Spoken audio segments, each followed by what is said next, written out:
Hello, this is OverlordBou, and I'm back with another ship review and line review. And today we'll be looking at the new Tier 9 Pan-Asian cruiser, the Sejong. Now, throughout today's video, I'll be going over the ship and why I would not recommend ship or the line, except for in randoms. Now let's go look over the armor real quick. So the armor has a 16mm bow and a 16mm aft, with the armor plate reveal being 32 and the 95mm right there. It does have an above water citadel, so you can get citadel quite easily, so watch out for that. Now let's look at the build real quick. For this build, I would do main armament, engine protection, torpedo tubes, propulsion, concealment, and gun range. Now for the commander build, I would do as incoming fire alert, demolition expert, build the tubes, enhanced torpedo explosion, adrenaline rush, superintendent, survivability expert, and concealment. Now with the build out of the way, we're gonna watch you guys can watch the replay of this match, and I'll be going over the stats throughout this match, so you guys can enjoy that. All right. So for the general characteristics and armors, for this particular ship, it does have a poor armor protection with the 13mm bow and stern, and at the high tiers it is 16mm at the bow, at 16mm at the bow and stern. As I was just showcasing earlier.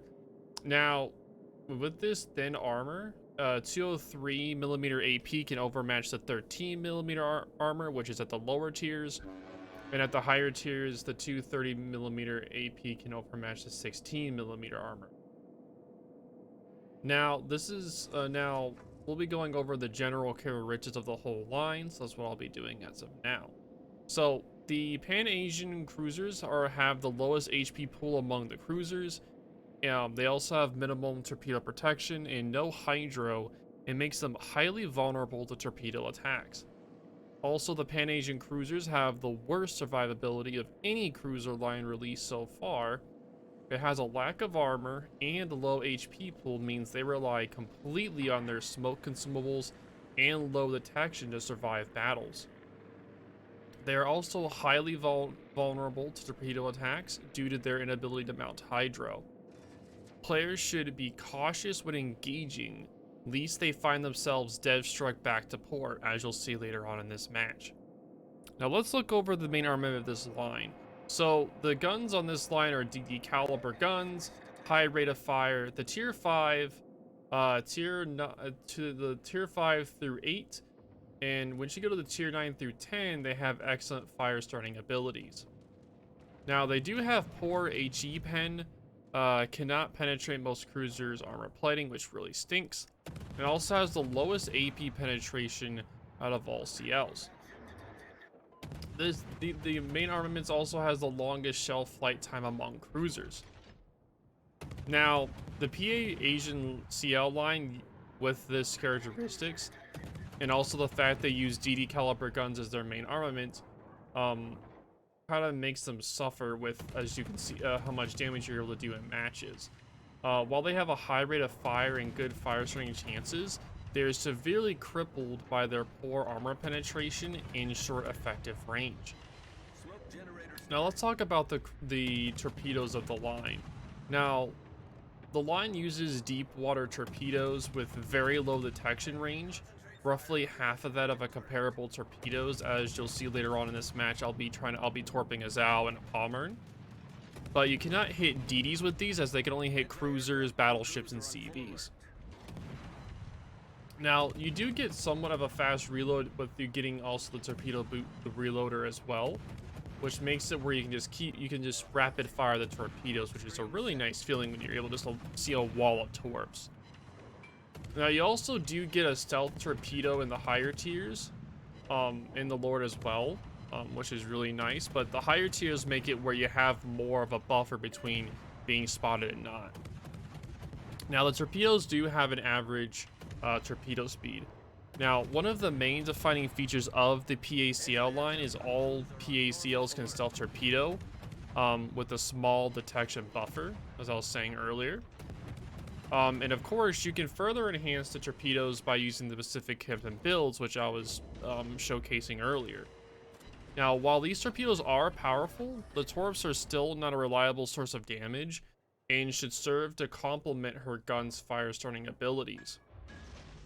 So as you can say, you can get torpedoes strike on someone, get them to flood, or you can get a fire on somebody, get them to DCP, and get a torpedo hit to get a flood instead, which would work perfectly. Now let's talk about the anti-air defense. Now the whole line has an above average anti-air defense overall due to their mandatory mounting of DFAA. It has very good anti-air for tier 9 and 10, as you'll see throughout this match. Now, it is fairly dependent on flak for anti-air defense. So, if you don't have your DFAA up, the continuous damage isn't going to do too much. But still, it will do a decent amount. Now, the AA range does match the concealment, which makes it where if a CV is trying to spot you, they are going to get struck by your anti-air. Now, due to the guns, most PACLs carry fairly good long-range AA, like most other ships. CLA up to tier 8 are unimpressive at best, relying on their flak to stop CV attacks. But this changes at the higher tiers as the tier 9 and tier 10 have good anti-air.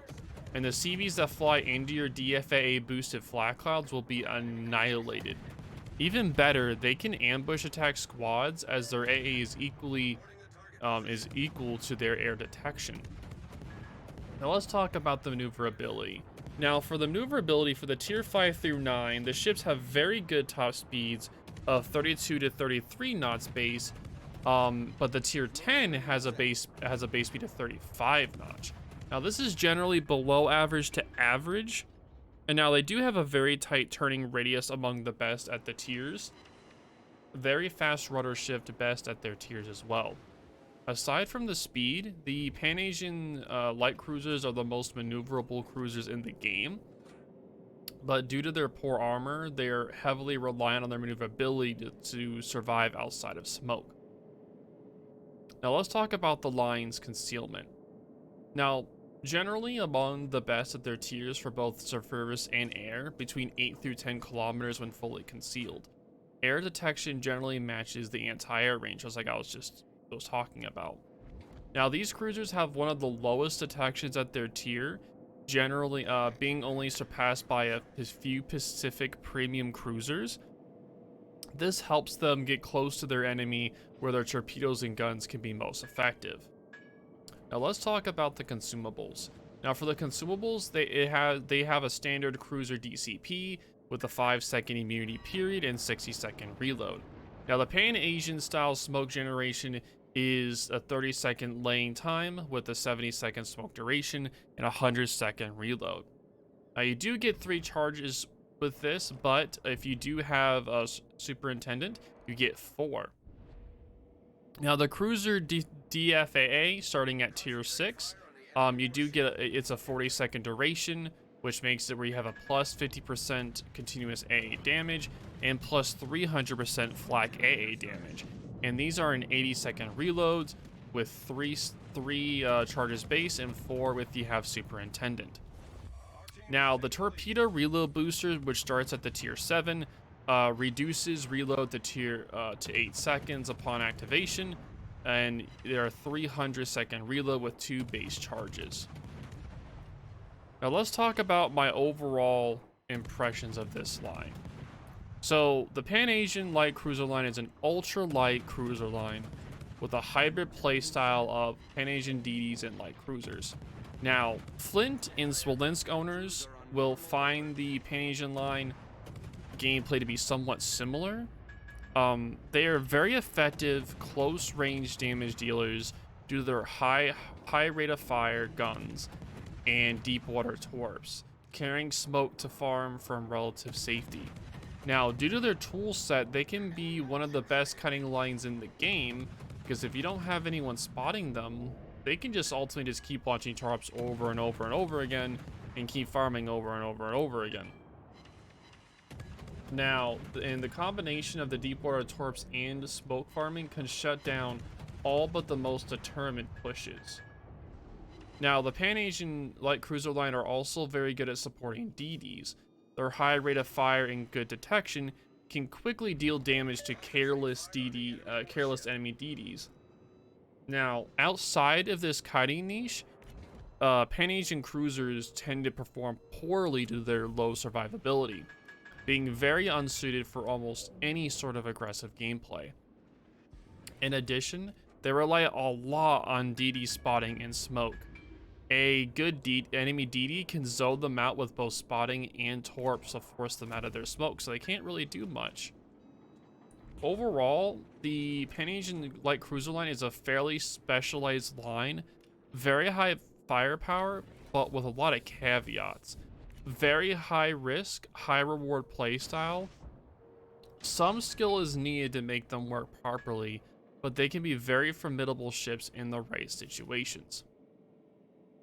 Now let's talk about the performance in game.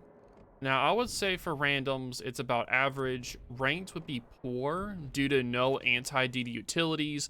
It requires spotting to damage when smoke.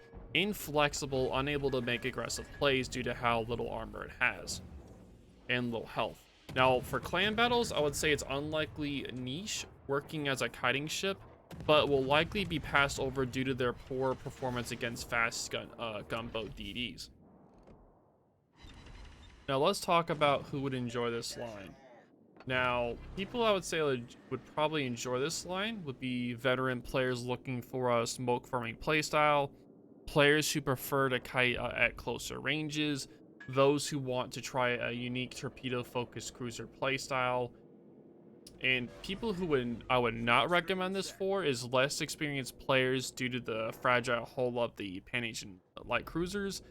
Aggressive players who like pushing into enemies, because you can't do this in this line at all or you'll die, as you can see I did later on in the match. You'll see what I mean. And players looking for a strong, versatile line. The Pan-Asian light cruiser line is a very specific niche for sure.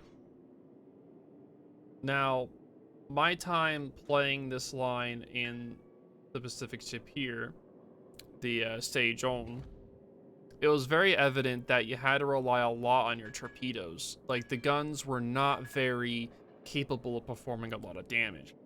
They had very lofty air times. It was very hard to hit shots at long distance. They were nice fire starters, but the real damage would come in when you hit torpedoes.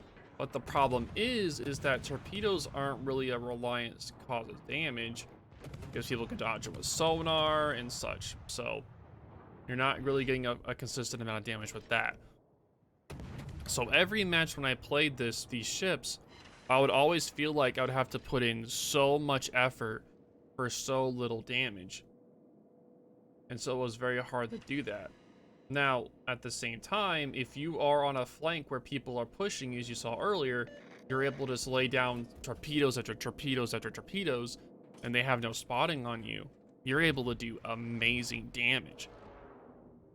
But the thing is that that's not going to be every match, and there was no DD there to stop me.